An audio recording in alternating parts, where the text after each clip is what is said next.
Hello, tired traveler, and welcome to this cozy corner of history. Before beginning our trip to the brutal winters of the Middle Ages, I wanted to give you a warm welcome, dear listener. Whether you are curled up under blankets, ready to fall asleep, or simply looking to relax with a quiet historical narration, I am very glad that you have decided to accompany me tonight. If you don't mind, I would love to know from what part of the world you're listening to us and what time it is for you at the moment. Feel free to leave a comment and let me know.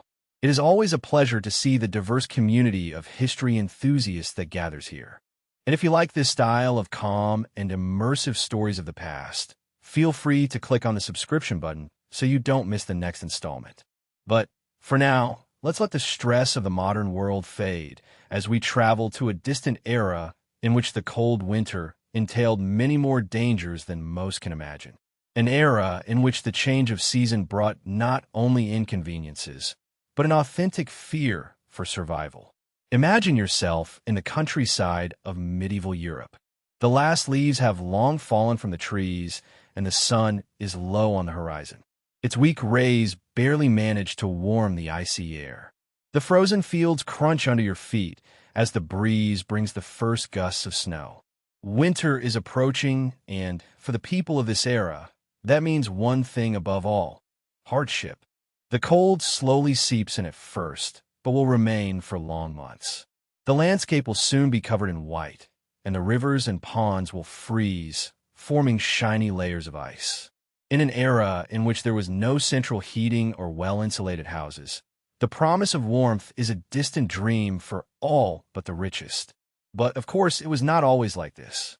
Medieval winters were not always so harsh or relentless. There was a time when the seasons passed with a more predictable rhythm, when the arrival of snow was welcomed with acceptance instead of fear. But then something changed. The climate itself began to change, giving way to a period that would be known as the Little Ice Age. From the 14th century well into the 19th, the Little Ice Age brought colder temperatures and harsher winters than anyone could remember. The reasons for this change are still not fully known, but its impact was felt throughout the country. The harvests were lost, the cattle perished, and the icy winds blew stronger than ever. One of the most famous examples of the fury of the Little Ice Age was the Great Frost of 1709. That winter, temperatures dropped so low that the rivers and lakes froze. In London, the River Thames became an icy highway where people set up stalls and even lit bonfires on the ice. It was a surreal image, but one that came at a high price. Many perished from cold that year, huddled in their homes while the outside world turned to ice. But in the midst of all the suffering, there were those who found a strange comfort in the icy climate. One of them was the young Isaac Newton, then a student at the University of Cambridge. When the Great Frost arrived, Newton was forced to return to his family's farm. There, huddled by the fire, he had plenty of time to reflect on the mysteries of the universe. It was during this unexpected break that Newton began to develop some of his most revolutionary ideas, laying the foundations for his theories on calculus and optics. Who knows what other brilliant minds might have achieved genius thanks to the quiet isolation of a long, cold winter. This reminds us that, even in the darkest moments, the human spirit has a way of seeking the light.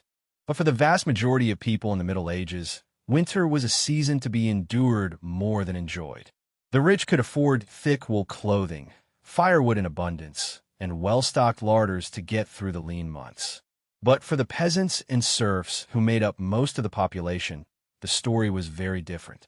Imagine waking up every morning in a one-room cabin, with the air filled with smoke from the crackling fire.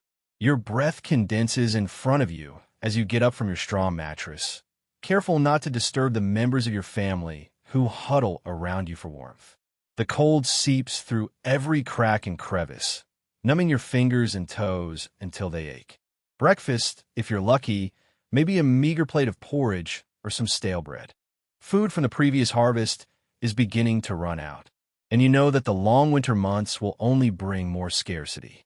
The cattle is also suffering. Their coats are matted with frost as they huddle in the barn, and their breath condenses in the icy air. As the day progresses, you trudge out into the snow to gather as much firewood as you can. It is exhausting work, and your hands quickly crack from the cold. But you know that without fire, your family will not survive the night. Think of your children, their faces emaciated by hunger and cold, and keep going. This was the reality for many in the Middle Ages. A constant struggle against the elements, a struggle for survival that consumed each hour of the day. And yet, even facing such difficulties, there were moments of resistance and even joy. You see, the medieval world was deeply attuned to the rhythms of nature. The passage of seasons was marked not only by changes in the climate, but by a rich tapestry of rituals and celebrations. And so, even in the harshest winter, glimpses of light could still be found. One of those beacons was the Feast of San Esteban, celebrated every year on December 26th. For a brief moment, the rigid social hierarchies of medieval society were inverted when a peasant or serf was crowned lord of disorder for a day. This lucky person presided over a noisy celebration full of food, drink, and games. A rare moment of indulgence in an otherwise austere existence. But perhaps the most enduring symbol of hope in the medieval winter was simply gathering together. In a world where survival often depended on the strength of the community, family and friendship ties took on a profound importance. Imagine, if you will, a small town huddled against the snow. The smoke from the chimneys mixes with the leaden sky, a sign of life in the middle of the barren landscape. Inside the houses, families huddle around the hearth, telling stories and sharing the meager food they have. There is a sense of unity, a shared sense of purpose facing difficulties. Neighbors trudge through the snow to check on each other, bringing extra firewood or a pot of stew to those in need. In the flickering light of the fire, faces are marked by fatigue, but also with a quiet determination. They have survived past winters, and they will survive this one too. And so the long, cold months pass, the snow accumulates, and the ice gets thicker each day. But even in the darkest winter, there is a ray of hope on the horizon. Because the people of the Middle Ages knew that, no matter how harsh the season, spring would return. They awaited the first signs with sharp and experienced eyes, the slight lengthening of the days, the softening of the earth under the snow. And when spring finally arrived, it was celebrated with a joy and reverence hard for us to imagine today. Plow Monday marked the official end of the winter season, a day when work in the fields could begin again. The plows that had remained idle for so long were taken out and blessed in elaborate ceremonies, a symbol of the renewed life cycle. When the first furrows were made in the earth, a palpable sense of relief and gratitude filled the air. Life had been hard, yes, sometimes bitter, but they had endured. Throughout the long, dark winter, despite the hunger, the cold, and the uncertainty, the inhabitants of medieval Europe clung to the promise of spring. And now, as the earth began to thaw and the green shoots pushed toward the sun, that promise was fulfilled. It is a resilience difficult to understand in our modern era of comfort and convenience. The idea of facing such relentless difficulties year after year is almost unimaginable. And yet, there is something deeply humbling in knowing that our ancestors did exactly that. They faced the brutal reality of their world with strength and fortitude that is truly admirable. They found hope in the darkest moments and joy in the simplest things. And in doing so, they left us a legacy of resilience that has resonated throughout the centuries. So the next time you find yourself shivering on a cold winter day, take a moment to remember those who came before. Remember their struggles and their triumphs, their pain and their joy. And, above all, remember the indomitable human spirit that helped them overcome even the harshest winters. Because, after all, that is perhaps the greatest lesson we can learn from the medieval world. That no matter how dark the night or how cold the wind, the promise of spring is always waiting just around the corner.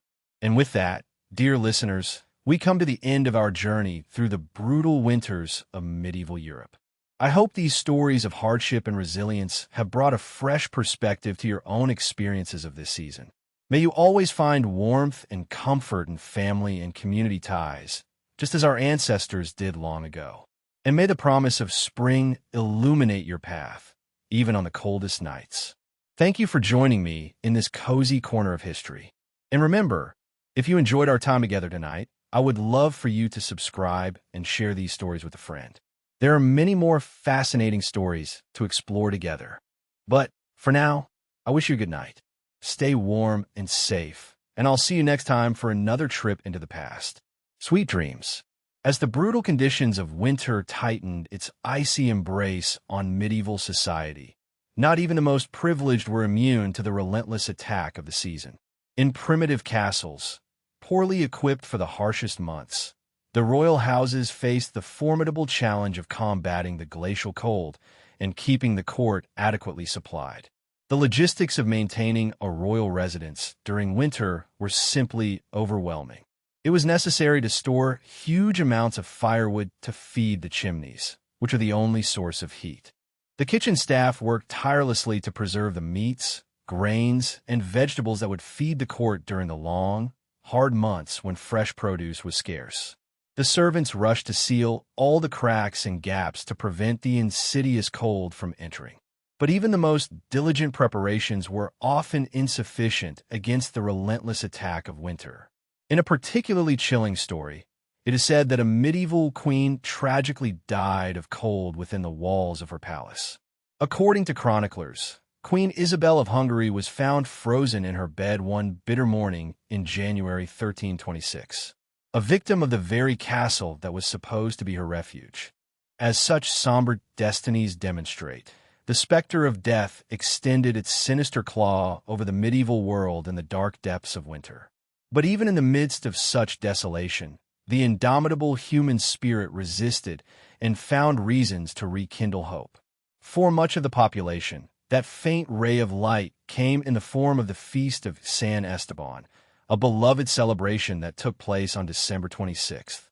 This day meant a brief respite from the endless hardships and deprivations of peasant life, a rare opportunity for rest and enjoyment. The central element of the festival was the tradition of misrule, a ceremonial inversion of the usual social order. During that single day, a commoner was appointed Lord of Misrule, who was granted temporary authority to preside over the party and dictate amusing edicts to his superiors. However ephemeral it may have been, this act of license served as an escape valve for the tensions and resentments that the oppressive feudal hierarchy fueled. The rigid lines between lords and vassals blurred during a day full of joy in which everyone could participate on equal terms in the banquets, games, and revelry. The sense of community that these celebrations fostered was more than mere entertainment. It was a fundamental survival mechanism, as the cruelty of winter threatened to break both body and spirit. The bonds of camaraderie and goodwill forged during the Feast of San Esteban and other similar festivals helped the population cope with the toughest times. A chronicle from 1377 tells the moving story of two peasant families, neighbors whose meager winter supplies had run out long before spring. On the verge of starvation, they gathered the last of their tattered resources to share a humble meal at the Feast of San Esteban. That gesture of generosity and unity gave them strength to endure the ravages that were still to come. These acts of compassion constituted the very essence of medieval society in winter. When a hand was extended to a frozen traveler or an extra log was given to a shivering widow, that could mean the difference between life and death. The somber common purpose of surviving together against the onslaught of winter forged a culture of interdependence that defied the often ruthless social stratification of the era. But even the warmest expressions of coexistence and camaraderie inevitably cooled as the relentless misery of winter dragged on endlessly. The Feast of San Esteban was nothing more than a small glimmer of light and joy in the midst of icy darkness. A momentary respite before the harsh journey of January, February, and March. As reserves dwindled, stomachs rumbled, and cold seeped into even the most carefully heated homes, the faint promise of a distant spring seemed to fade into impossibility. And yet, year after year, medieval society resisted against all odds. Through unimaginable adversities and difficulties, they clung to existence, sustained by the determination, strength, and companionship forged in the relentless crucible of winter. While the earth remained inert and the sun retreated, they somehow found within themselves the tenacity to move forward. One can only imagine the profound relief and joy that the first signs of winter's end provoked. The slight softening of the icy air, the gradual increase in daylight, the hopeful dripping of icicles yielding to the sun's increasingly strong rays. After months of relentless struggle, the vision of the season's first lost battles against the forces of light and life must have seemed like nothing short of a miracle. For the battle-weary laborers, no day was more welcome than Plough Monday, the traditional start to the agricultural year. It fell on the first Monday after Epiphany, in early January, and heralded the imminent breaking and rebirth of the earth. Although the most severe rigors of winter had not yet fully loosened their stranglehold, the ritual preparations of Plough Monday offered a tangible talisman of hope, a guarantee of the inevitable end of winter and the return of spring. One can imagine a mosaic of furrowed fields slowly emerging from the receding snows and frosts, the newly hitched teams of draft animals bowing in the first attempt to stir the icy clods. With each clod raised to greet the increasingly strong sun, the medieval man struck another blow to the sovereignty of the retreating winter and proclaimed his tenacious persistence in the face of nature's whims.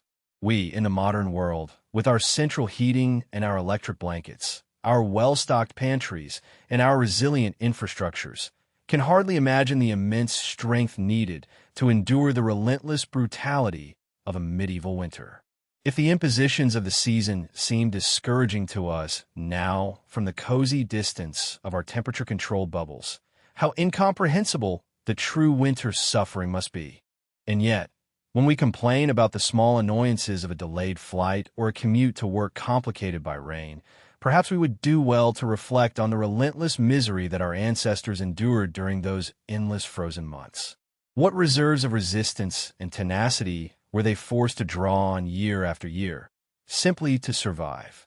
Their capacity to bring forward moments of celebration and companionship amid so many deprivations seems almost superhuman to modern sensibility. The fact that they not only withstood the ravages of winter, but managed to find rays of light in the darkness that enveloped everything, is a testament to the indomitable spirit that lies in all of us, waiting to be awakened by the wake-up call of difficulties. So the next time our modern complaints begin to irritate us, perhaps we would do well to remember the frigid hardships of our ancestors. In remembrance of those who preceded us, let us seize the chance to take advantage of our own latent reserves of determination and tolerance. And as we curl up gratefully in our warm beds, let us think of all those who fought against the crude siege of winter, armed only with will, camaraderie, and unwavering hope. With the arrival of the new year and the end of the Plough Monday festivities, medieval life returned to its usual winter rhythm. The short, cold days and long, icy nights were characteristic of the season. The fortunate took refuge in the meager warmth of their smoky huts and covered themselves with blankets. For the less privileged, winter meant a constant struggle against the elements to survive. One of the greatest difficulties of winter was the constant threat of disease.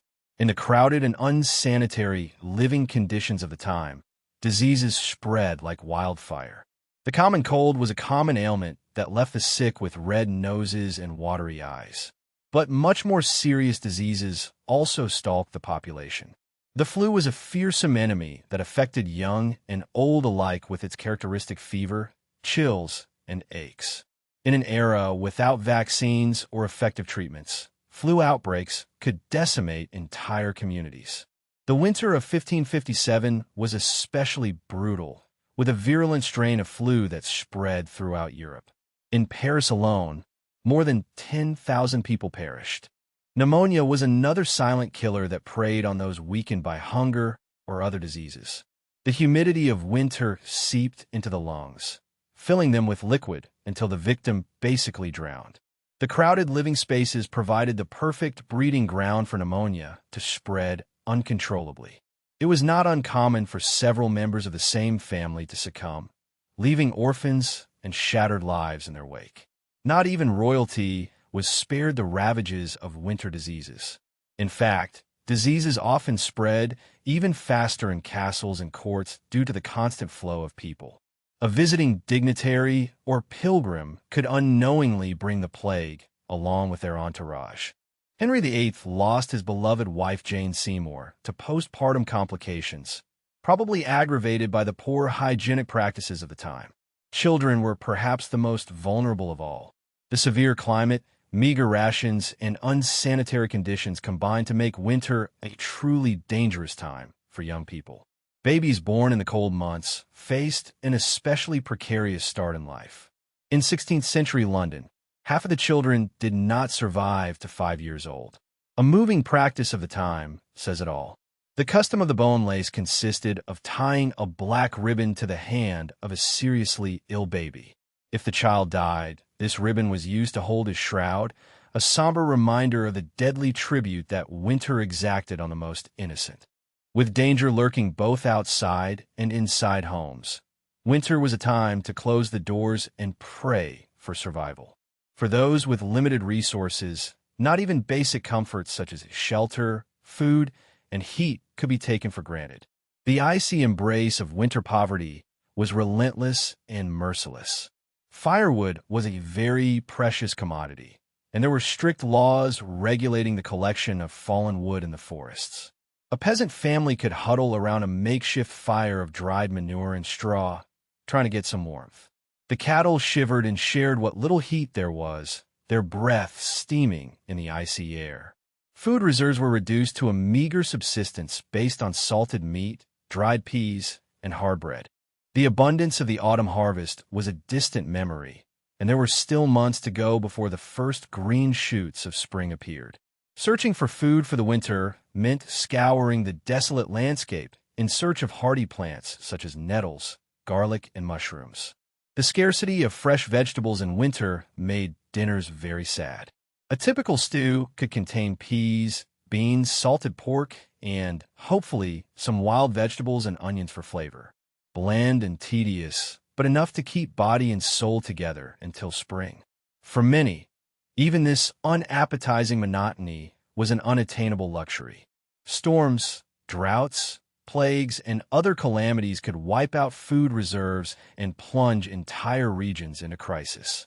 The Great Famine of 1315 was an especially hard time, caused by torrential rains that rotted the crops in the fields throughout northern Europe. Contemporary accounts paint a chilling picture of desperate people reduced to eating dogs, horses, and even human flesh because of hunger. It is said that parents suffocated their hungry children as an act of mercy. The corpses covered the streets and fields, too numerous to be properly buried. Although this famine was notable for its severity and magnitude, localized crop failures and food shortages were a constant threat.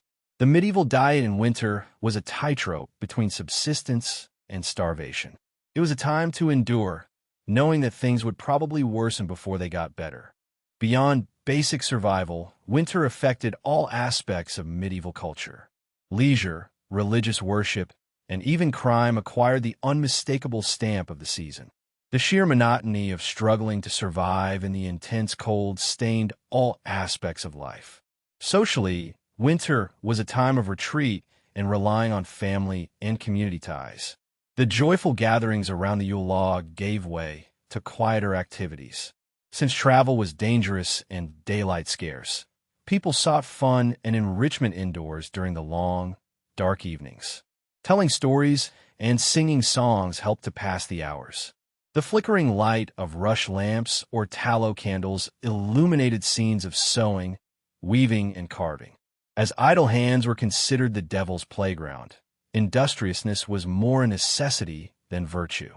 Winter confinement at least provided enough time to engage in profitable activities. For those who could read, winter offered the opportunity to curl up with a good book, although it was a rather exclusive club. In England, in the late 15th century, the library of a humble merchant could boast of having a Bible, a book of hours, and perhaps some cheerful stories or tales of Robin Hood. Only the rich could afford the luxurious, illuminated volumes so appreciated by bibliophiles. Those who could read usually did so aloud for the enjoyment and entertainment of the whole family. Winter was a time to share stories of brave knights, cunning tricksters, and hapless lovers. The Celtic adventures of King Arthur and his court were all-time favorites. Their intricate plots and noble themes helped transport listeners far beyond the narrow confines of their winter refuge. There were also less wholesome entertainments that served to liven up the tedium of winter days. Gambling with dice was a popular pastime, often provoking heated tempers and empty pockets. The noise of the bones and the clatter of the dice echoed in many taverns and great halls as fortunes were won and lost. Drinking was another common entertainment in winter. Comforting fermented beverages, such as beer, mead, and wine, helped raise body temperature and spirits. The taverns did a roaring trade, as they offered company, entertainment, and a refuge from the cold. Drunkenness often loosened tongues and lowered inhibitions, leading to lively debates, rude songs, and, on occasion, the odd fight. The short, dark days of winter also lent themselves to quiet reflection and spiritual contemplation. The church had a great influence on the medieval mentality, and winter was a time to get closer to God. With agricultural work at rest, more time could be devoted to prayer, penance, and good works. The traditional theatrical performances and parades of Christmas gave way to darker devotions. As winter progressed, the pious could undertake pilgrimages to sacred places, defying the harsh conditions as a sign of their commitment and devotion. Others spent hours in silent churches, touching the rosary beads numbed by the cold, and meditating on their eternal soul. Charity was also an important value in winter, and lending a hand was considered a Christian duty. The 7 acts of corporal mercy established a model of generosity, feeding the hungry, giving drink to the thirsty, sheltering the homeless, clothing the naked, visiting prisoners, comforting the sick, and burying the dead. In an era of scarcity and hardship, small gestures of human kindness could make all the difference. Of course, the harshness of winter sometimes also brought out the worst in human nature. Crime tended to increase as desperation set in and opportunities for theft increased. Spending more time in confined spaces, tempers often flared, leading to an increase in assaults and other violent crimes. The medieval judicial system was not prepared to deal with this seasonal increase in crime. Trials were often delayed until the weather improved, leaving defendants languishing in damp, overcrowded prisons. Punishments could be harsh, with fines, floggings, and even executions for the guilty. But even in the face of the harsh reality of winter, the indomitable human spirit endured. People found small joys and moments of happiness where they could. The distant promise of spring sustained them through the darkest and coldest nights. The increasingly long days of February brought a welcome respite with the feast of Saint Valentine on the 14th. This ancient pagan festival of fertility, Christianized and converted into a celebration of love, was welcomed enthusiastically by the people of the Middle Ages. It was a bright point of warmth and tenderness in the middle of winter. The custom of drawing the names of the lovers of Saint Valentine was very rooted in the 15th century. The ladies and single gentlemen gathered to take slips from a bowl, sealing their romantic destiny for the following year. These annual pairings often gave rise to cheerful flirtations and, sometimes, even marriages. Flowers, sweets, and sentimental verses were common displays of affection that lovers exchanged on St. Valentine's. The simple fact of receiving a card handmade by an admirer could make hearts race. Even in the coldest climate, winter, with all its misfortunes, could not freeze the fire of love. As the feast of St. Valentine gave way to Lent, the austerities of the season intensified. But there was the feeling that the worst was over and that better days were coming. The snowshoots and crocuses that poked their fragile heads through the frost were proof that the icy winter rains were weakening. Throughout the Middle Ages, the relentless cycle of the seasons shaped all aspects of life. and no season left a deeper mark than winter. It was a time of deprivation and hardship, in which mere survival was an achievement. And yet, it was also a time of resistance and silent strength in the face of the harshest elements. The medieval winter was a test for the human spirit, a testing ground for the values of faith, family, and community. The glittering icicles, the frozen meadows, and the long fields could be a postcard scene, but the reality of the season was anything picturesque. However, this crucible of snow, ice, and deprivation also forged a people of remarkable courage and resilience. The Middle Ages was built on the shoulders of those who were able to endure the worst that winter had to offer and still find reasons to hope for spring. Perhaps there is no greater tribute to their vitality. So, next time you lament a delayed train or a sidewalk full of melting snow, think of your medieval ancestors. Without thermal socks, central heating, or meteorological applications, they faced each winter as a battle they had to fight with all the resources at their disposal. And they emerged victorious spring after spring. We are the heirs and beneficiaries of their tenacity and unbreakable spirit. And with this, I leave you to your warm bed and electric blanket, with the peace of mind of knowing that winter has been largely tamed. Thanks in large part to those who preceded us and taught us how. May your dreams be of soft snowfalls and cozy chimneys. And may you wake up to a world in which winter is more friend than foe. As the weak winter sun struggled to break through the gray clouds, the people of medieval Europe trembled and wrapped themselves in meager layers. The icy tentacles of winter seemed to penetrate to the marrow of their bones, freezing them to the bone. For the poorest peasants, the cruel irony was that their tattered wool clothes, which were so oppressively hot and sticky in the suffocating works of summer, now barely provided more heat than a gauze veil against the onslaught of winter. They huddled in their huts, grateful for the little heat that the smoky fire gave off, their breath forming steam in the cold air. The animals also felt the cold of winter. The old draft horse, with its ribs sticking out under its shaggy coat, dreamed of the lush grass of the past summer, while eating its meager handful of hay. The milk cow mooed sadly, with cracked hooves and roaring in the cold drafts that crossed the stable walls. Even the stable cats seemed a little less haughty, with their usual disdain attenuated by the rumbling of their stomachs and the frost on their whiskers. Yes, winter was a particularly hard time for the lowest strata of medieval society. But not even the nobility, locked in their large drafty castles, was immune to the season's deprivations. Many blue-blooded maidens cried because their valuable silk dresses proved useless against the damp cold of the stone walls. The castle kitchens struggled to prepare enough hot delicacies to feed the nobles. It is said that King Henry II of England, affected by a serious case of winter chills, burned an entire chair just to warm his royal backside for a moment. His servants despaired, knowing that His Majesty's temper could ignite even faster than the furniture if he remained uncomfortably cold for too long. But for both peasants and the king, winter seemed endless, a relentless succession of misery and cold. The only thing that was respected were the occasional celebrations or parties, brief islands of reality in the dark ocean of winter.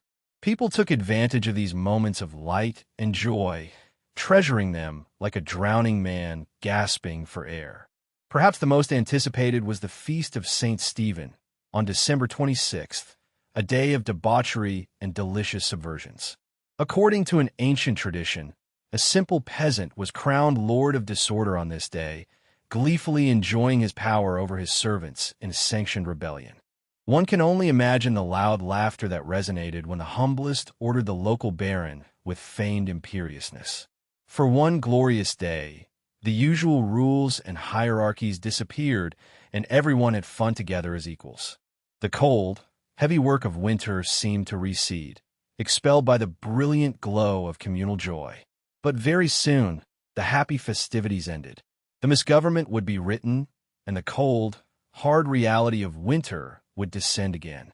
The people would drag their feet again toward their homes and tasks, with a wind that seemed to mock the fleeting warmth of camaraderie. The battle against the raw siege of winter resumed with the same intensity. And, nevertheless, even in the harshest of the winter, there were silent acts of courage and compassion that melted the ice even of the most worn hearts. The neighbors shared the scarce provisions with the less fortunate, showing a generosity of spirit that not even the cold could diminish. It is said that such a lady, Matilda of York, once gave her only cape to a poor beggar, trembling herself during the long way home. When they asked her why she had given up her only defense against the brutal cold, she simply smiled serenely and said, "The warmth of human kindness is a fire that never goes out."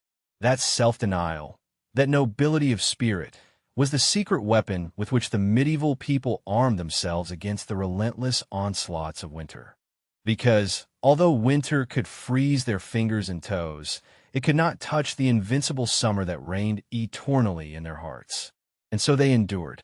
They persisted. They triumphed in their own way over the harshest season. The first green shoots of spring were more than a simple pleasant sight. They were a living testimony of the tenacity of human will, of the indomitable spirit that could survive any winter, however dark and cold. While we curl up under our cozy electric blankets, perhaps we would do well to remember the trials and triumphs of our medieval ancestors. Because in their endless battle against the elements, in their stubborn refusal to bend to the capricious fury of nature, they forged a legacy of resistance that still comforts us today. The cold winds of winter can continue to moan outside our windows, but we can draw strength from the knowledge that if they could endure the brutal cold with nothing more than a cloak and their inextinguishable human spirit, then we too will be able to survive until spring arrives again. Finally, spring. When the icy embrace of winter began to loosen, the people of the Middle Ages waited impatiently for the return of good weather. They had endured months of intense cold, crowded in narrow dwellings, with their stomachs roaring from the scarce winter rations. But now, when the sun stayed a little longer in the sky each day, reflecting on the melting snow, there was reason to celebrate. Throughout the land, the people came out of their winter shells, blinking at the bright spring light, like bears staggering out of hibernation. The children ran out of their houses, delighting in the sensation of the fresh breeze on their faces instead of the cutting winter wind.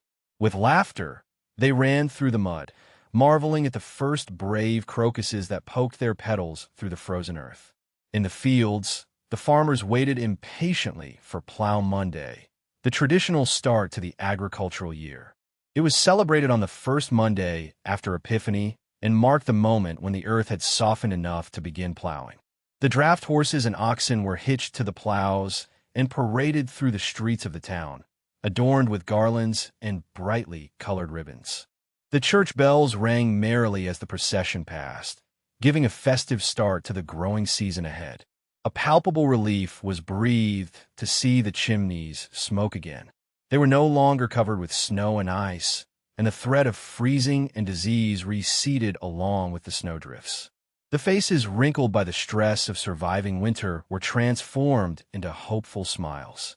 Soon, the vibrant products of spring and summer would replace the bland canned jar LR and the hard cheese that barely had kept them alive during the long, dark months.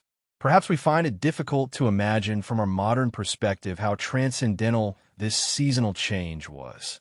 We may complain about the muddy roads or losing an hour of sleep with the time change. But for our medieval ancestors, the arrival of spring was an authentic celebration of life. It meant that they had overcome the brutal attack of winter, avoiding hunger and disease one more year. The skeletal trees that were covered with green again were an external reflection of the internal rebirth and renewal. The people of the Middle Ages felt how the heat and light returned. Part of that jubilation can still be heard through the centuries in the lively medieval folk songs and in the verses that welcome the sweet return of spring. A cheerful English song proclaimed, "Lud sing cuckoo groweth said, and bloweth med, and springeth the W, new sing cuckoo," which translates approximately as sing loud, cuckoo. The seed is growing, the meadow is blooming, and the forest is sprouting a new cuckoo song. The irrepressible joy is palpable, spilling into a simple but evocative rhyme. So let us take a moment to appreciate the immense strength, resilience, and enthusiasm for life that our medieval ancestors embodied. Despite the harshest conditions imaginable, they resisted, overcoming each winter with willpower and the bonds of their communities. And when the spring sun and the song of the birds finally broke the oppressive silence of winter, they rejoiced with all their hearts, knowing that once again they had triumphed over the cruelty of nature. While we curl up in our warm beds, perhaps complaining without desire about the cold outside, we could dedicate a thought to those souls of yesteryear. Those who sighed with relief when the snow gave way to the mud, opening the shutters wide and letting in the spring air. Those who faced the brutality of winter with a tenacity and an exuberant will to live that should make us feel humble to this day. May their strength serve as a reminder when we face our own shadowy seasons, whether literal or metaphorical. If they could get out of the depths of the deprivations of winter with such brazen joy, then surely we too can find springs of hope to sustain us. Thor will arrive, the sun will return, and we will go out once more into the light. The voices joined in a resounding chorus, singing cuckoo. The blizzards and frosts continued to lash at the land. But the people of the Middle Ages possessed an obstinate resilience. Even in the harshest winter, they found ways to help each other weather the storm. The neighbors shared the scarce food they had and took turns organizing community meals. The villages assigned young people the task of caring for the elderly widows, bringing them firewood and repairing their ramshackle huts. One of those widows was Agnes, an old woman without a family to care for her. Her bones ached from the cold, and her hands trembled as she tried to light the fire without success. She had almost lost hope when there was a knock at the door. It was Tom, a burly boy from town, with his cheeks reddened by the biting wind. Not only did he bring a pile of firewood, but also a sack of dried peas and a piece of salted pork donated by the villagers. Tears of gratitude ran down Agnes' wrinkled face as Tom stoked the fire in the hearth. For the first time in weeks, heat returned to penetrate her fragile body. These acts of generosity were common in those times of scarcity. Neither the rich nor the nobles were strangers to compassion. Lady Margaret, wife of the local count, was known for her charity during the winter months. Although the pantries of her castle were well stocked, she insisted on sending carts with cereals and preserved food to the poorest peasants in her husband's domains. Some of her noble companions mocked her, as they considered the peasants little more than cattle. Why waste good food on them? But Lady Margaret stood firm in her Christian duty to care for the less fortunate. One winter, in particular, famine hit the area hard. Lady Margaret worked with determination to stretch the castle's provisions, ordering the cooks to prepare hearty soups and stews for distribution among the hungry poor who came to beg at the gates. The kitchen scullions complained about the extra work, but the cook, a burly man named Bernard, shared his lady's sense of duty. He threw himself into the task, thickening the soup with even the last turnip and potato from the cellar. The hungry peasants devoured it with gratitude, paying no mind to the pieces of lamb floating in the thick broth. For some, it would be their only meal for days. As winter progressed, even Lady Margaret's coffers began to dwindle. She began to secretly sell some of her jewels and finery to buy more supplies in neighboring towns. Her husband, the Count, preferred to turn a blind eye, respecting his wife's piety, although he was concerned that this would leave them vulnerable in times of scarcity. The church also contributed to helping those who suffered. The monasteries opened their doors to the poor and sick, offering them a warm straw bed to sleep on and a basic daily meal of bread and ale. Some even ran primitive hospitals to care for the frozen and desperately ill. The monks considered it their sacred duty, a way to emulate Christ's selfless compassion. Brother William was a young novice in charge of caring for the sick in his monastery's hospital. Although the images and smells of disease and decomposition turned his stomach, he forced himself to spoon-feed toothless old men and change the pus-soaked bandages on festering sores.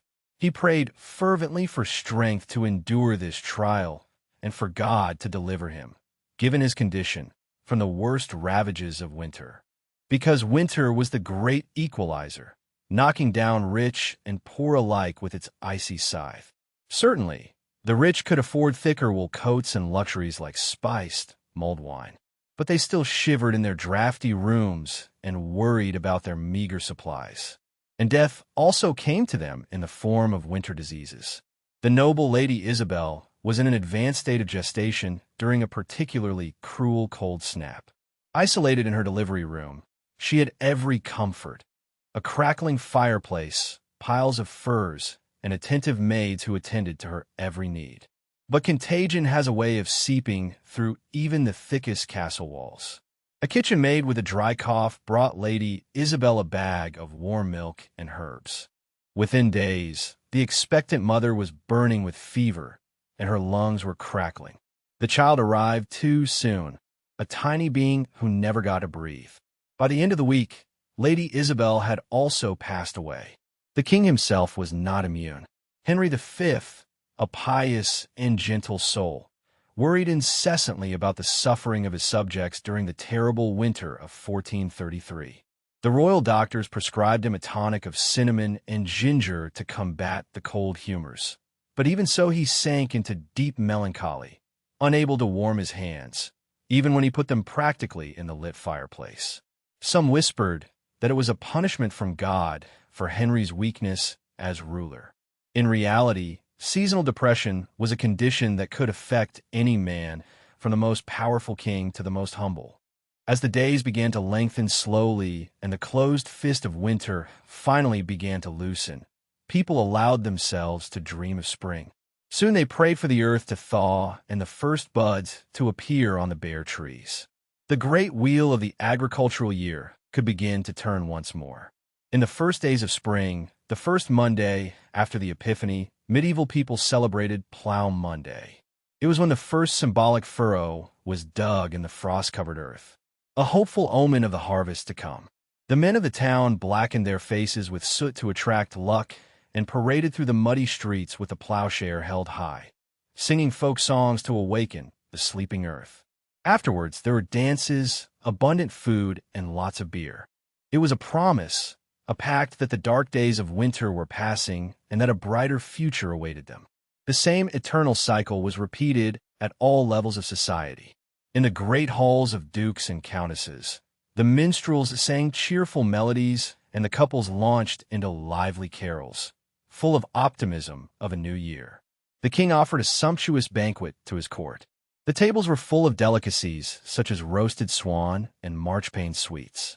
Even the humble peasant Giles and his offspring felt a weight lifted from them as they went out to their humble plot. Giles gripped tightly the bag of precious seeds that he had saved, and that meant a future with full stomachs. The unfortunate widow Agnes, who had been at death's door, found herself stirring a pot of bubbling stew and humming softly. She had survived the hard winter to see another spring sunrise. Praise be to God. The winter was brutal. There was no way to escape that fact. It brought with it a series of miseries and hardships, from hunger to bone-chilling cold, to the constant specter of death and disease. But it was also a time when the true resilience and community spirit of medieval people shone. Faced with the abyss of winter desolation, they responded with generosity, with determination, and even with defiant celebration. They understood that winter was an inescapable part of the great cycle of life, and that the best way to beat the cold was to huddle together and endure it together.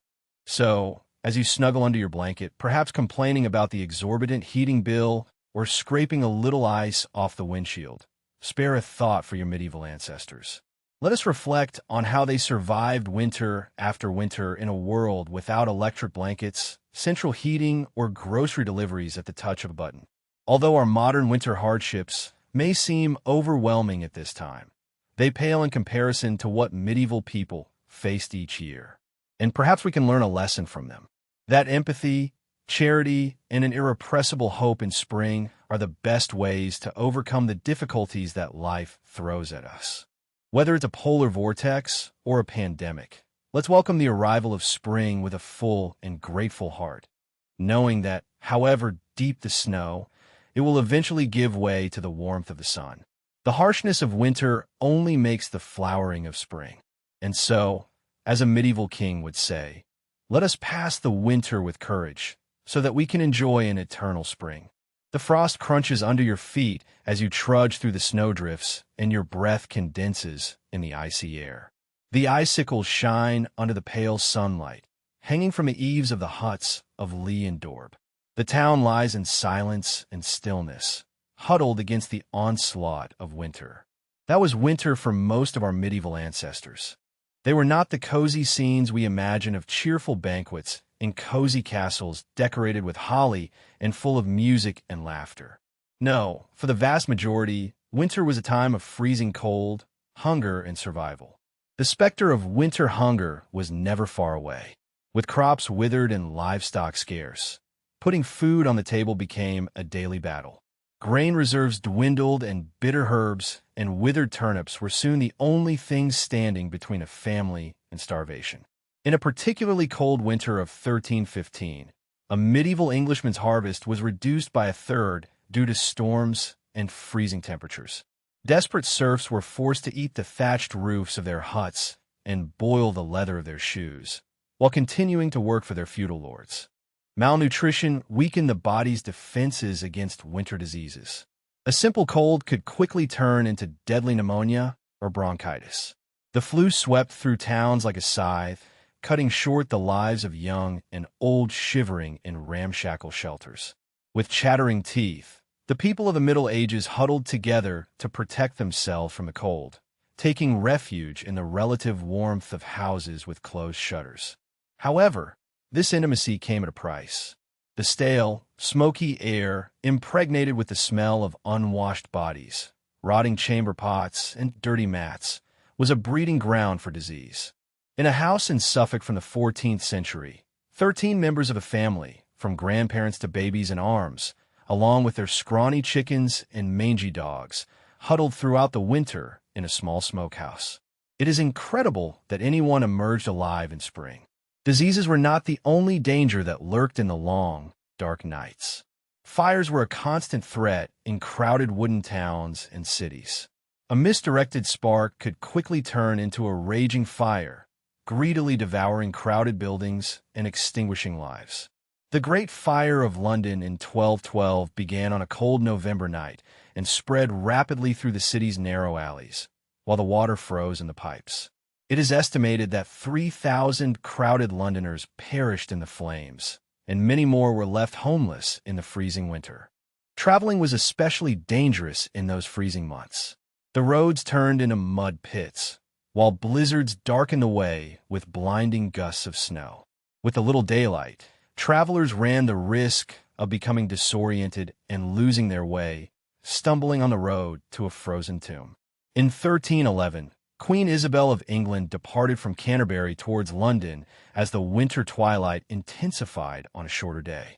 Her entourage lost its way and wandered aimlessly until dawn, while the pregnant queen cried inconsolably from fear and exhaustion. The onslaught of winter was no less harsh on working animals. Horses and oxen became thin and weak from scarce winter feeding. Their panting breaths turned to smoke in the cold air as they dragged logs and bales through snow that reached their knees. Freezing blackened extremities, and ice broke hooves and wheel spokes. However, even in the depths of winter, the people of the Middle Ages found rays of light. The Feast of St. Stephen, or Boxing Day, as we know it today, was a time of charity and goodwill. The coffers of the churches overflowed with offerings for the poor, while the lords provided abundant meals to the hungry tenants. The tradition of the King of Fools brought a spark of subversive festivity to the darkest days. A humble peasant, jester, or deacon was crowned king and presided over a group of cheerful rebels characterized by drunkenness, role reversal, and mischief. It was a temporary disruption of the established order. Despite the deprivations and dangers of medieval winters, hope somehow endured, etched in frozen breath and, no doubt, uttered in fervent prayers. Hope that the weak and sick would survive, that food would last until spring, that light and heat would once again overcome the oppressive cold. So this winter, when you complain about having to shovel the entrance, curse the thermostat, or get cold waiting for the bus, think of those who came before us. Our medieval ancestors faced the titanic task of surviving winter after winter with few of the comforts we take for granted. Their silent courage when facing the cruelty of winter is perhaps the greatest lesson they can teach us. Although we will never know most of their names or stories, we can appreciate the magnitude of their struggles and find inspiration in their resilience, which allowed them to reach brighter days. The bitter frost continued with its freezing rain, transforming the landscape into a crystalline wonderland that would be picturesque if it were not for the immense hardships it inflicted on the inhabitants of the earth. The snow fell incessantly from the ash-gray sky, covering the fields with a suffocating white blanket. The icicles hung like shining daggers from the eaves of the peasants' huts and great mansions. The fires that burned day and night in the homes offered only a fleeting respite from the penetrating cold.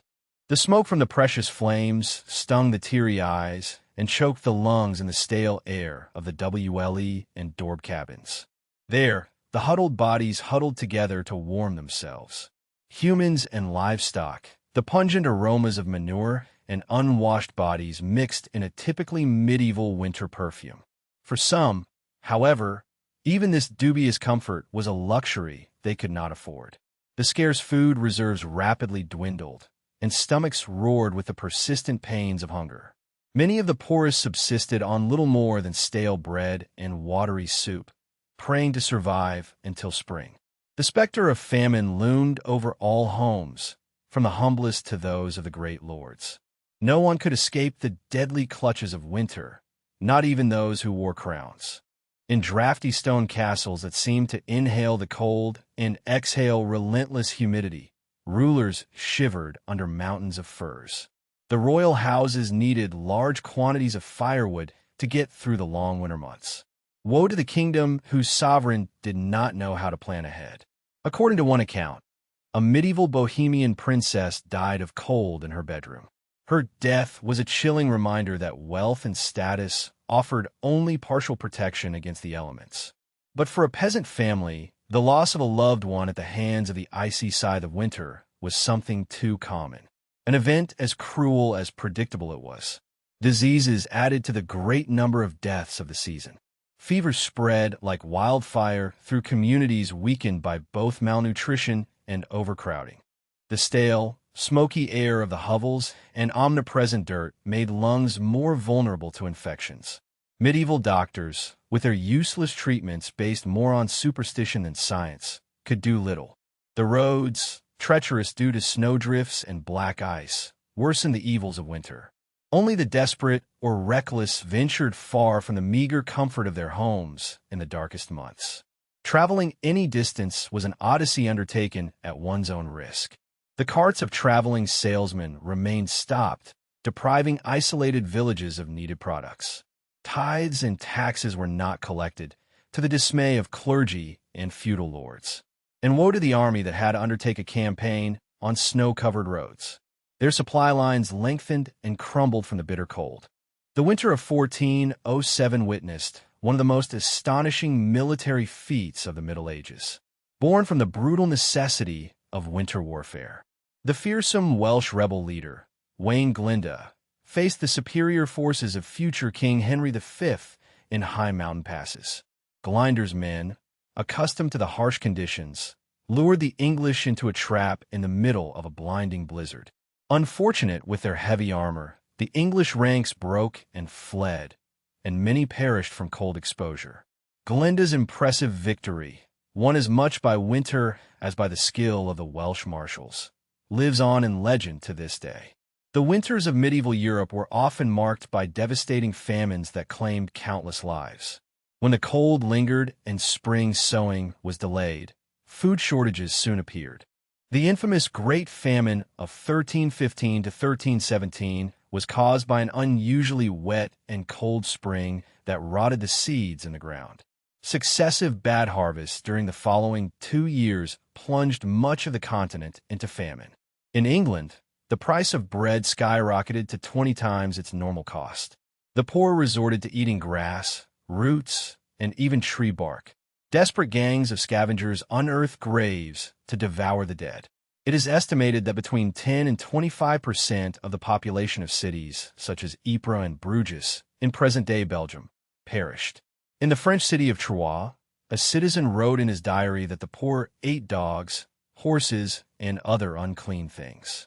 The misery was aggravated by crime and disease, as malnourished citizens resorted to theft and violence to survive. A heartbreaking account from the Chronicles of the Abbey of Santa Maria narrates the fate of a hungry woman imprisoned for stealing bread. The woman was pregnant and hungry, but the baker did not give her bread, so she stole a loaf and was caught. The judges did not forgive her, so she was hanged. Upon dying, the baby fell from her womb before the eyes of all. The child lay bloody and screaming on the ground, but no one wanted to touch or rescue it. The baby died shortly after where it had fallen. The famine finally subsided in 1318, when the weather became favorable and the crops began to grow. But the specter of famine haunted the land every winter, ready to reap a grim harvest at the slightest adversity. For the people of the Middle Ages, winter was always a time of unease, if not terror, as they prayed their meager food reserves would last until spring. Malnutrition weakened the population and left them vulnerable to disease. Unhealthy, overcrowded living conditions during the winter led to frequent outbreaks of infections, such as influenza, dysentery, and pneumonia. Respiratory diseases were especially serious, as they spread through coughing in the stale, smoke-filled air while people huddled around bonfires. Something as simple as a winter cold could quickly become deadly during the Middle Ages.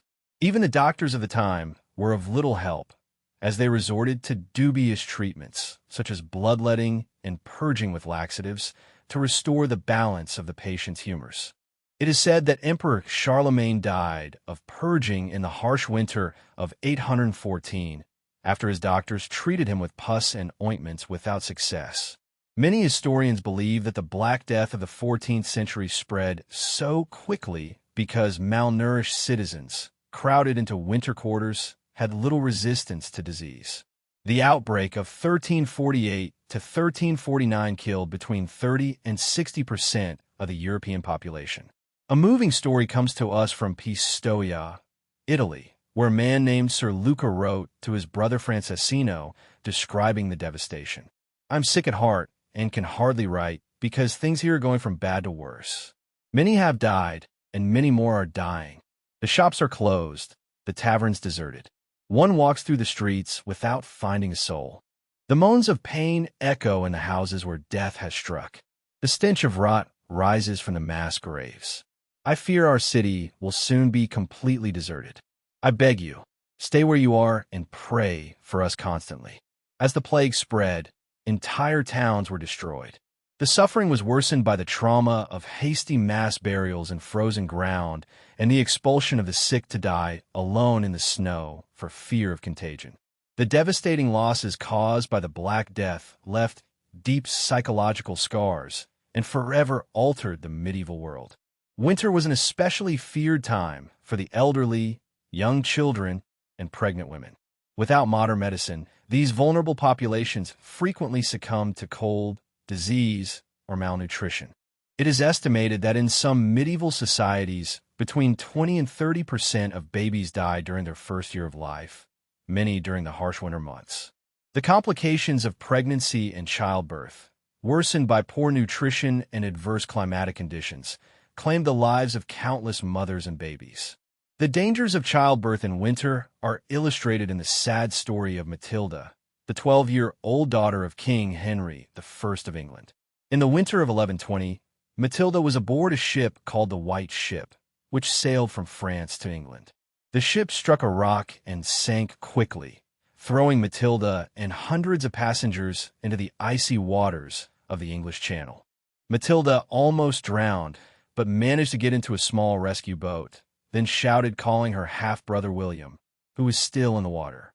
When the boat returned to pick up William, so many desperate people tried to get on that it capsized, throwing Matilda back into the cold waves. The king's young daughter, pregnant with her first child, perished along with the others. It is said that her grieving father fainted upon hearing the news and never smiled again in his life. The very old and the very young were always in danger during the harsh winters of the Middle Ages. If they survived disease and hunger, they could still freeze to death while they slept. The medieval poem Sir Gawain and the Green Knight contains a chilling, unambiguous description of old King Arthur shivering under his robes in the hall of a drafty castle, so cold that his teeth chattered as he spoke. Without the polar ice caps and glaciers that protect us today, winters in the Middle Ages featured violent snowstorms and devastating floods. In 1216, King John of England supposedly lost the crown jewels while crossing a swampy area of East Anglia called the Washington, fleeing from enemies who had rebelled against his rule. John's caravan was engulfed by a high tide, lashed by strong gales, and the king supposedly narrowly escaped. But his treasure, which included priceless jeweled crowns and scepters, disappeared into the turbulent waters and was never seen again. John died of dysentery a few days later, like a broken man. Some historians believe that the loss of the crown jewels was the final blow that sent John, already ill, to his grave. Winter storms were synonymous with disaster for coastal communities, battered by hurricane-force winds and giant waves. The Anglo-Saxon Chronicle records a terrible flood that devastated England in 1099. On St. Martin's Day, November 11th, there was a great sea flood that spread throughout this land and flooded it to such an extent that no one remembered it ever happening before, drowning many cities and countless people. Another North Sea flood, on January 16, 1219, submerged the Netherlands, causing the death of more than 50,000 people. In an era when there were no early warning systems or emergency shelters, the population was completely at the mercy of the elements. All the medieval inhabitants could do was pray for salvation as the icy waters rose and the wind howled like the dogs of hell outside their fragile homes. Harsh winters also led to an increase in fires, as people did everything they could to keep warm. The Anglo-Saxon Chronicle again offers a chilling account of a deadly fire in London in 1132. A terrible fire broke out on London Bridge and spread so quickly that, before it could be extinguished, it burned much of the city, including the main church of St. Paul and Canterbury Cathedral, as well as many other churches and houses. The force of the wind and the violence of the flames dragged burning beams and sheets of lead from the roofs to an extraordinary distance. With most of the buildings built of wood and very crowded, it is not surprising that medieval cities were veritable powder kegs.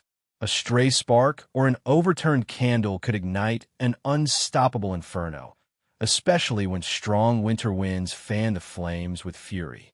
People fled through narrow, winding streets as their houses burned behind them, often with little more than the clothes on their backs. There are countless tragic stories of families separated in the chaos, children trampled, and people trapped and burned alive. Given the limited fire extinguishing technology of the time, often all the citizens could do was throw buckets of water or snow on the flames and pray that the wind would change before the whole city burned. The devastation could be almost total, leaving thousands homeless and destitute in the middle of winter. But perhaps the greatest danger of the medieval winter was something that did not require major blizzards, floods, or fires. Sometimes the simple, inescapable, life-sucking cold was enough. It is difficult to imagine in our modern world, with central heating and thermal fabrics, but the bone-chilling humidity and constant darkness of winter were an adversary against which there was little defense in the Middle Ages. With only smoky bonfires and piles of fur to protect themselves from the cold, the winter cold penetrated to the bones of medieval people. Arthritis and rheumatism were common conditions, and the pain worsened each year. The extremities slowly went numb and then turned black from frostbite. Pneumonia and flu spread rapidly in closed spaces. The cold seemed to penetrate the soul, sapping all energy and vitality. The 6th century British monk Gildas paints a bleak picture in his work on the ruin of Great Britain. The nights are long and dark, the days sad and cold. The air stings with malice. Icy gusts penetrate the bones. Everything is covered by snow and frost. It is a time of great suffering for both people and animals, when all the earth seems dead and frozen, trapped in the grip of a frigid hell. For the elderly and weak, in particular, winter was a time of terror, marked by the desperate feeling that warmth would never return. People bundled up in all their clothes and huddled together to give each other warmth. But the cold kept penetrating. The fires crackled and went out in the humidity, leaving columns of acrid smoke that stung the eyes and choked the throat. Coughs and sneezes echoed in the darkness, mingled with the moans of the sick and dying. The cold maintained its icy embrace all day, turning breath into frost and numbing extremities. It seemed to introduce icy fingers into chests, constricting breath and freezing blood. Even the young and healthy moved as if submerged in deep water, slow and docile. In the Middle Ages, there was no way to escape winter's grip. There were no vacations to Florida or electric blankets to alleviate the cold. The cold was a constant, relentless companion that sapped the precious energy needed to survive. It is not surprising that the medieval world measured the passage of time not in months or years, but in how many winters one managed to survive. Reaching another spring was a triumph, becoming more difficult with each passing season. But somehow, despite the brutal conditions, rampant diseases, voracious hunger, and life-stealing cold, the people of the Middle Ages resisted. Year after year, winter after merciless winter, they kept going, armed only with their indomitable spirit. When the last reserves of food were exhausted, they tightened their belts more. When the fire was reduced to embers, they wrapped themselves in another tattered blanket. And when darkness surrounded them, they huddled together and whispered stories of better days to come. There is a moving passage in the 14th century English poem Piers Plowman that captures the pure resilience of the medieval spirit. Through pain and winter, frost, snow, sleet, and hail, all will pass and peace will prevail. Hope will triumph and never fail.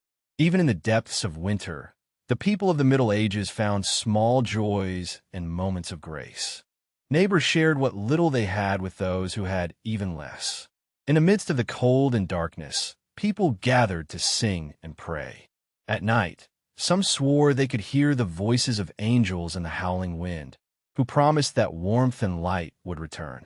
And so, the people of the Middle Ages clung to hope, clung fiercely to life, and kept their eyes fixed on the distant horizon where spring awaited. They knew in their hearts that winter, however brutal and relentless, was always a temporary state. The sun would return, the snow would melt, and the world would be reborn, as green and glorious as if winter had never come. All they had to do was endure, and they endured with a strength forged in the very ice and stone of the season. The winters of the Middle Ages were brutal, merciless, and seemingly endless. They brought hunger, disease, destruction, and death. But they also brought out the best in the human spirit, the unwavering will to survive, to cling to hope, to unite in compassion and kindness. The medieval world was tempered in the icy crucible of winter and emerged strengthened, a little harder, a little wiser, with a deep appreciation for the changing of the seasons. So perhaps we can learn a lesson from our medieval ancestors as we complain about scraping a few inches of ice off the windshield. For them, winter was a matter of life and death, a season to be survived with gritted teeth and unwavering determination. And they survived. They passed on to us their accounts of the fury of winter and the invincible power of the human spirit. In the depths of our modern winters, let us remember their strength and find inspiration to overcome our own dark days. The people of the Middle Ages faced winter with frozen faces and refused to give up. They endured floods and famines, blizzards and dark nights. They buried their dead in frozen ground and awoke to the groans of the hungry. But always they clung to the promise of spring. And if they could survive winter after winter with little more than faith and skins, surely we can find strength to face our own battles, knowing that Thor will arrive and light will return. The brutal winters of the medieval world may be behind us, but their lessons resonate through the centuries as a testament to the enduring power of human spirit. Let us follow in the footsteps of our ancestors and face the cold of winter with courage, compassion, and unwavering hope. Because if they could face the darkest season with their heads held high, so too can we. Winter is coming, but spring, as the medieval world well knew, is never long in coming. As icy winds howled across the frozen landscape, medieval people gathered around the flickering light of a fireplace. Huddled together to obtain warmth, they shared stories of winters past, those harsh and relentless seasons that tested even the most resilient souls. In humble huts, as well as grand mansions, the glacial cold of winter knew no bounds. Drafty shutters and thin, thatched roofs offered scant protection from the relentless cold. From peasants to princes, everyone felt the cold pinching their noses and numbing their limbs. But some were lucky enough to have a lit fireplace around. The crackling flames and aroma of smoke offered a small comfort against the onslaught of winter. In the castles of nobles, the fireplaces of great halls consumed prodigious amounts of firewood, tended by shivering servants who never ceased in their work. But even the most powerful nobles trembled when venturing beyond the glow of the fire, as the cold had the ability to penetrate even the thickest stone walls and the most luxurious furs. For those of low birth, the season brought with it a struggle for survival that was especially hard and arduous. Their roughly built wooden huts lacked amenities. The meager rations or the firewood collected in the forest barely fed the crackling hearth. Families crowded into miserable dwellings, sharing body heat and breathing thick air, laden with smoke and the smell of unwashed humanity. It was a bleak existence, no doubt. And yet, even in the face of such deprivation, there were moments of joy. The glow of communal bonfires in the town square drew people out of their huts, if only for a brief respite. Gathered around the flames, neighbors exchanged jokes and taunts, stories and songs. For a moment, the cruel reality of winter seemed far away. Young lovers stole secret kisses, without the cold tarnishing their love. Children shouted with joy as they scampered and slid across the frozen ponds. Even the elderly felt the weight of the years lighten for a moment, transported to carefree winters of their youth. Those interludes of joy were even more precious for their rarity. The onslaught of winter was relentless and merciless. Thoughts soon focused on empty stomachs and the hunger that was a constant companion of the poor. Dreams of the abundance of spring seemed a cruel mockery, as the fields lay barren under a blanket of snow. The specter of famine loomed over these times of scarcity. A failed harvest could mean ruin for entire villages. Many mothers watched with anguish as their children's cheeks became gaunt and their eyes dimmed with the hollow gaze of hunger. The cruel calculation of scarcity generated a special kind of desperation. Stories abounded about the depraved acts to which some went to fill their stomachs, unnatural acts that haunted the nightmares of pious people. And hunger was not the only scourge that haunted the land. The cold breath of winter spawned a plague of diseases that preyed on the weakened population. The dry cough of pneumonia echoed in many huts as loved ones watched helplessly. Smallpox and dysentery spread uncontrollably, decimating entire families.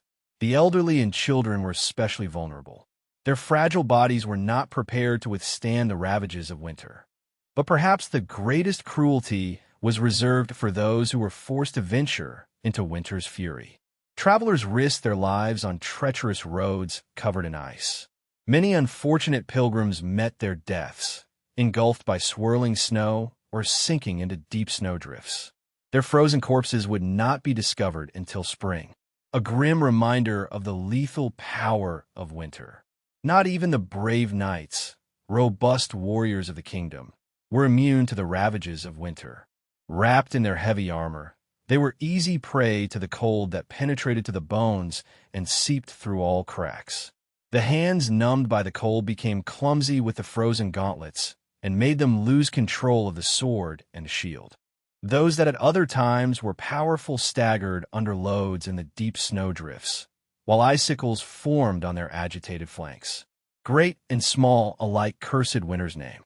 In halls of power, the crown weighed on royal foreheads, wrinkled by worry, because not even a monarch could decree that the seasons reverse their inexorable course. The cost of keeping the court supplied with provisions of firewood was astonishing. The royal coffers groaned under the weight of the greedy merchants who obtained large profits from the lars of the king. But despite all the miseries caused, the reign of winter was not eternal. Even in the depths of icy despair, people clung to the promise of the sweet renewal of spring. The cheerful feast of Stephen offered a welcome respite from winter's evils. During a boisterous day, the world turned upside down when a humble peasant assumed the mantle as lord of disorder. The revelry and cheerful songs lifted spirits and gladdened hearts. Laughter, balm for the troubled soul, resounded across the frozen land.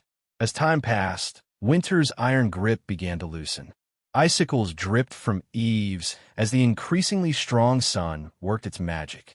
Snowdrops and crocuses broke through the soft earth, delicate heralds of winter's retreat.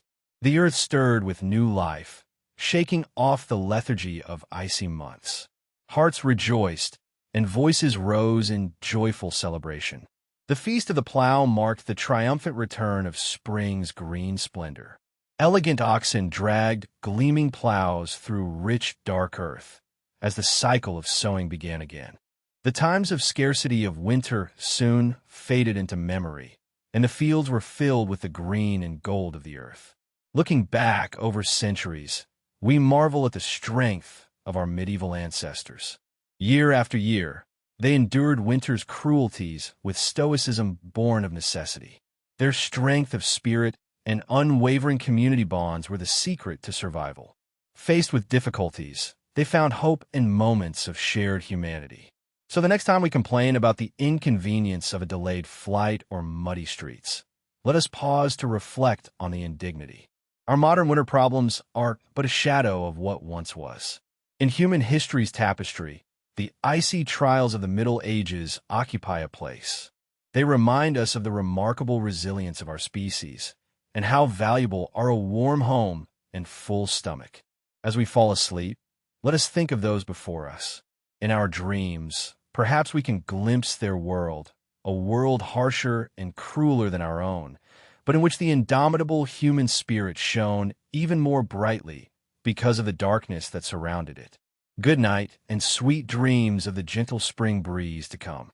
When the intense cold of winter descended once again on the exhausted lands of medieval Europe, for the poor peasants who scratched a miserable living from the land, the warmth and light seemed to retreat from the world, replaced by a deep and painful cold that penetrated to the bones. With little more than rags for clothing and meager food in their stomachs, they could do little but shiver and suffer in their drafty huts while the cruel winds howled beyond the walls. The few fortunate ones who had chimneys and reserves of firewood could huddle together for warmth under the flickering glow. But for most, the only comfort was the shared body heat of the family and livestock huddled in cramped spaces, with a stench of unwashed bodies mingled with the steam of the breath of the livestock. We can only imagine the coughs, fevers, and agonizing pains that must have tormented them in that crowded, damp misery. It is a miracle that anyone came out alive from the endless winter. But not even the nobles of the highest birth, with their thick furs and their great banquets, were immune to the glacial cold of the season. The great medieval castles, with towering stone walls and cavernous halls, became enormous refrigerators in the winter. The cold seeped in from the ground and down from the ceilings, saturating the air and defying even the most powerful chimneys.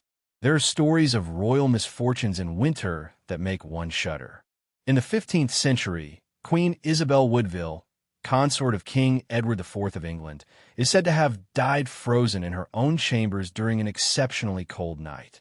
Although the records are confusing and greatly embellished, one account claims that despite being wrapped in heavy robes and furs, the poor woman succumbed to the intense cold and was found in the morning frozen stiff as a board.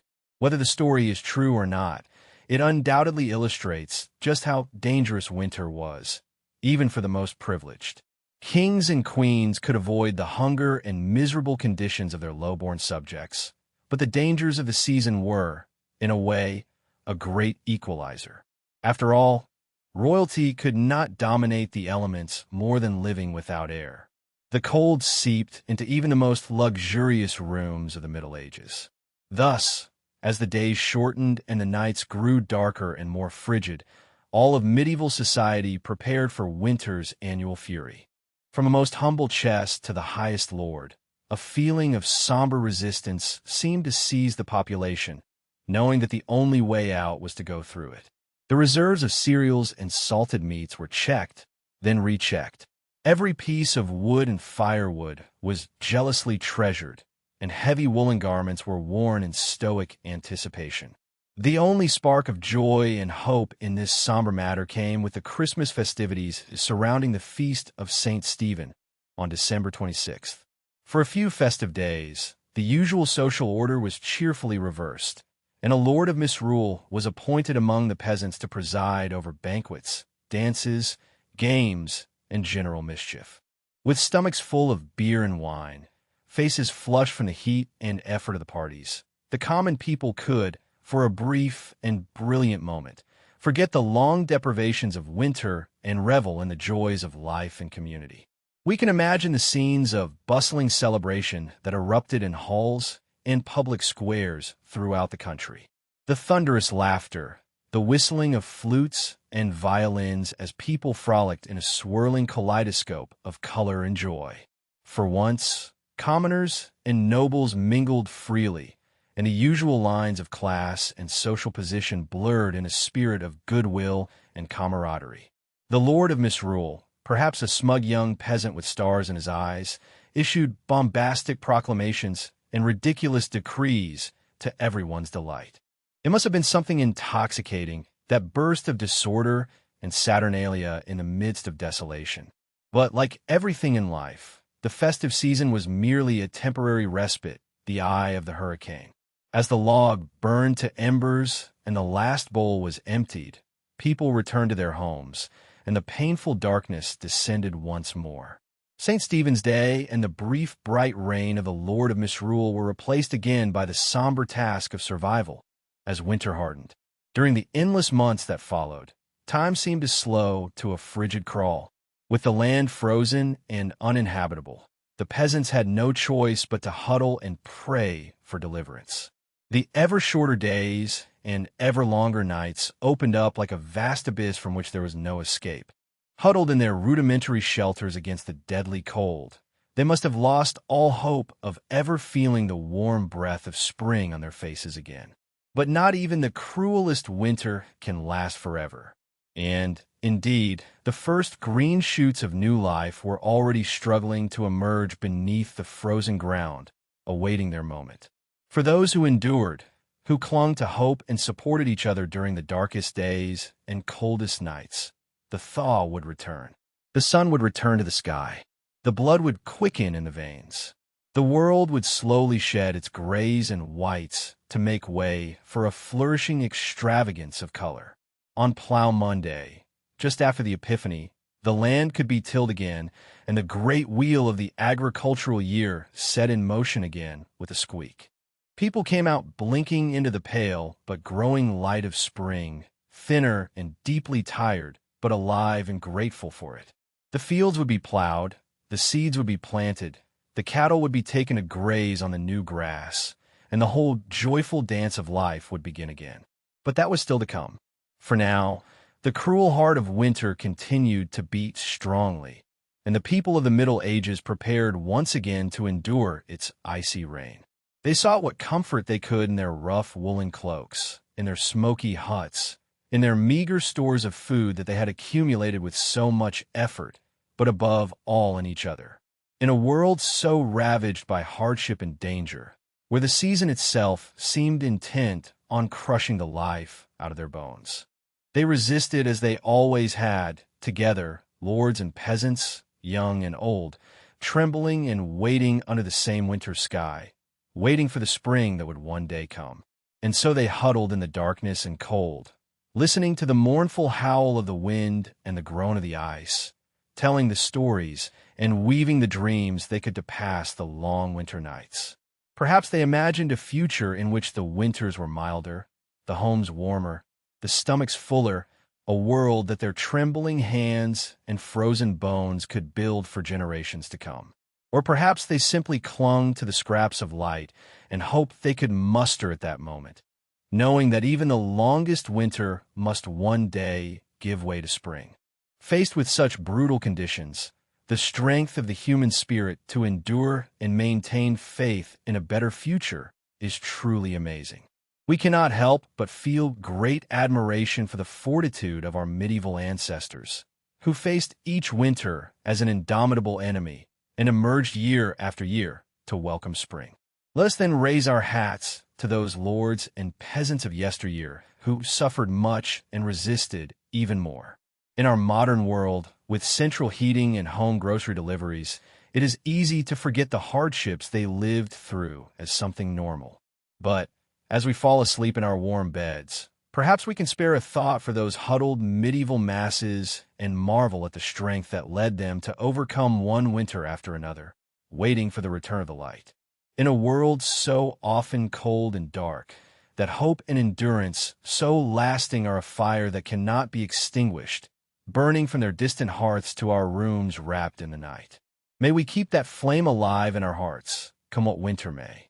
As the long winter months dragged on, the people of the Middle Ages eagerly awaited any opportunity to lift spirits and foster a sense of community and goodwill amid the hardships.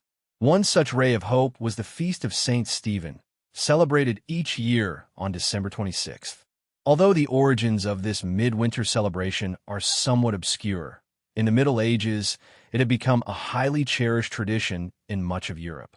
After the solemn religious celebrations of Christmas Day, St. Stephen's Day was a time of joy, feasting, and the playful reversal of the usual social roles. The central element of the festivities was the custom of misrule, in which a peasant or commoner was appointed lord of disorder for that day and granted the power to command his social superiors. This cheerful subversion of the status quo provided a much-needed escape valve for the rigid class tensions that normally dominated medieval life. The Lord of Disorder presided over a day of revelry and commotion, leading noisy processions through the streets, playing mischievous pranks, and decreeing that everyone, from lords to laborers, should have fun together. Professional artists such as minstrels, jugglers, and buffoons practiced their trade, while games of chance and skill entertained crowds. Comic sketches called mime works were performed, which recreated tales of legends and folklore with broad, exaggerated strokes. The simulated justs and farcical trials provoked laughter, a welcome respite from the harsh reality of winter life.